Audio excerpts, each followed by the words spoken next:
একটা রেসিপি করবো মাছের। এটা সব মাছ দিয়েই করা যায়, শর্টকাটে করা হয়। এটা আমার শ্বশুরবাড়িতে এসে এটাকে বলা হয় মাছ চড়ানো। খুব অল্প টাইমের মধ্যে হয়।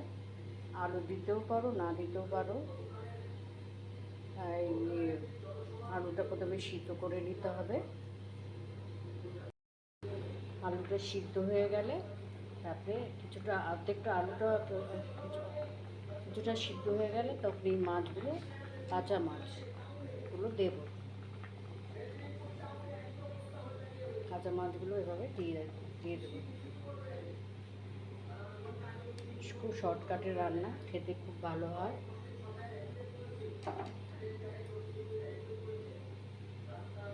মাছটাকে কিন্তু আমি ভাজিনি,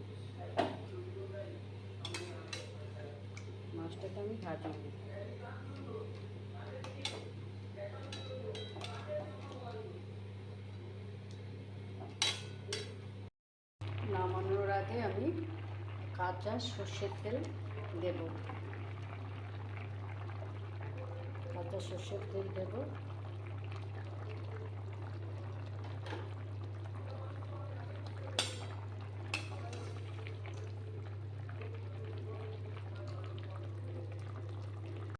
রেসিপিটা হয়ে গেছে, শুধু তেল থাকবে, কোনো জল থাকবে না।